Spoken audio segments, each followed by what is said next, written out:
চোখের পানি ছেড়ে দিয়ে বান্দি মেডিকেলে শুয়ে আছে, ছেলেও নাই মেয়েও পাশে নাই। তার দুইটা ছেলে, একটা তো মারা গেছে কোকো সাপ। তারেক রহমান বিদেশের মাটিতে, আমার মনে হয় তাকে দেখার জন্য আল্লাহর বান্দি এখনো বেঁচে আছে। আমরা চাই নাই তারে হারাতে, আমরা চাই আল্লাহ তার সুস্থতার নিয়ামত দান করেন, বলেন আমিন। তারেক রহমানকে বলবো, আপনার মা এখনো চোখ খুলে তাকায়, দেশে আসেন, মার কোলে নেন, মার কানে কালিমার তালকিন দেন। যেই সন্তান মার কালে কানে কালিমার আওয়াজ দেয়, মার কানে সূরা ইয়াসিন পড়তে পারে, কোরআন পড়ে ফু দেয়, ওই সন্তান হলো উত্তম, ওই মা হলো ধন্য মা। তারে দেখলে মানুষ ঘৃণা করে, বেগম জিয়ার জন্য মানুষ কাঁদে, রাস্তার ভিক্ষুক হাউমাউ করে কান্দে। হুজুর খতম দিতেছে কোরআন মেডিকেলের বারান্দায় বসে, মাদ্রাসায় মাদ্রাসায় খতমে কোরআন ইমাম সাহেবরা দোয়া, প্রত্যেকটা মানুষ এত কেন দোয়া করে? দেশের জন্য যার মোহাব্বত, ইসলামের জন্য যার মোহাব্বত, তার জন্য সারা দুনিয়া পাগল হয়, কোনো সন্দেহ নাই, ঠিক কিনা?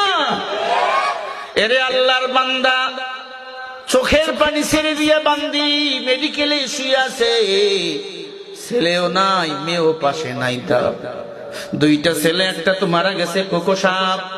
তারেক রহমান বিদেশের মাটিতে, আমার মনে হয় তাকে দেখার জন্য আল্লাহর বান্দি এখনো বেঁচে আছে। আমরা চাই নাই তারে হারাতে, আমরা চাই আল্লাহ তার সুস্থতার নিয়ামত দান করেন, বলেন আমিন। না, আমরা দোয়া করি, কারণ একজন নেত্রী আমার বাংলাদেশে এখন বড় দরকার। বাংলাদেশ এখন সংকটপূর্ণ ভাবে রয়েছে, সংকটে রয়েছে। এই সময় যদি উনি বিদায় নিয়ে কবরে যায়, ওই ভারতরা আমাদেরকে আরো গলায় চিপিয়ে ধরবে, ঠিক না বে ঠিক বলেন? তারেক রহমানকে বলবো, আপনার মা এখনো চোখ খুলে তাকায়, দেশে আসেন, মার কোলে নেন, মার কানে কালিমার তালকিন দেন। যেই সন্তান মার কালে কানে কালিমার আওয়াজ দেয়, মার কানে সূরা ইয়াসিন পড়তে পারে, কোরআন পড়ে ফু দেয়, ওই সন্তান হলো উত্তম, ওই মা হলো ধন্য মা। আপনার মা না হলে আপনি দুনিয়াতে আসতেন না। কিসের সেনাবাহিনীর ভয় করেন? বাংলার জনগণ আপনাদের সাথে আছে, ঠিক না ঠিক বলেন? আসলে সেনাবাহিনী গ্রেফতার করবে, কে বলছে উল্টা কথা? আপনার নিরাপদ দিবেন আমার আল্লাহ। নিরাপদ সংকটে কাটাইতে চাচ্ছেন না, নিরাপত্তা দিবেন আল্লাহ। আমাদের জান মাল হায়াত মউত বলেন কার হাতে? আরো জোরে বলেন কার হাতে? দেশে আছেন, মা অসুস্থ, মার পাশে দাঁড়ান, মার কাছে দোয়া নেন। মা যদি দোয়া করে দেয়, আপনার ক্ষতি কেউ করতে পারবে না।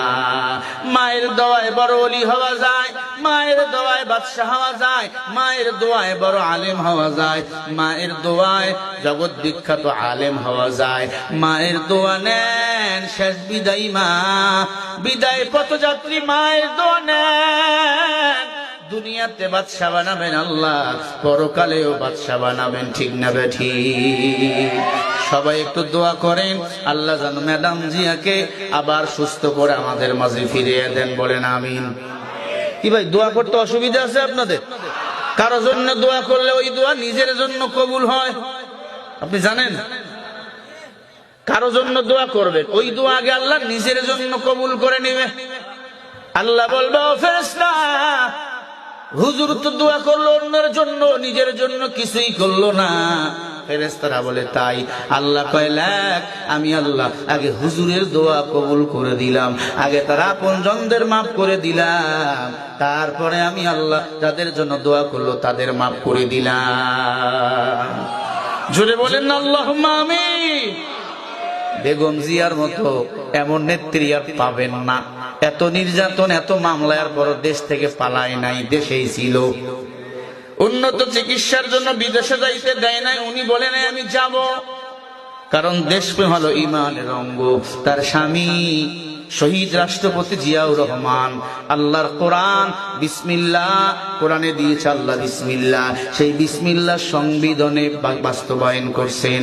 আল্লাহর আইন ছাড়া এই পার্লামেন্টে আর কারো আইন চলবে না, ওই আইন বাস্তবায়ন উনি করছেন। জোরে বলে আল্লাহু আকবার। আল্লাহ তার কবর জান্নাতের বাগান বানিয়ে দেন, তার স্ত্রীকে আল্লাহ সুস্থতার নিয়ামতের মধ্যে রাখেন। জোরে বলেন আমিন। বলতেছিলাম ভাই সবাই রে কবরে যাওয়া লাগবে, কুল্লু নাফসিন বিমা কাসাবাত রহিনা। এক সেকেন্ড সময় আল্লাহ দিবে না। মৃত্যু যখন আসবে, আজরাইল যখন আসবে, বান্দা ছটপট ছটপট করবে। দেখেন না মানুষ মরণের সময় ছটপট করে, চোখ উল্টে যায়। এক সেকেন্ড আগে পরেও আপনার মরণ হবে না। যেই সময় আল্লাহ মরণ লেখছেন সেই সময় মরণ হবে। কথা কার? আরো জোরে বলেন কার? আমার হায়াত মউত বলেন কার হাতে?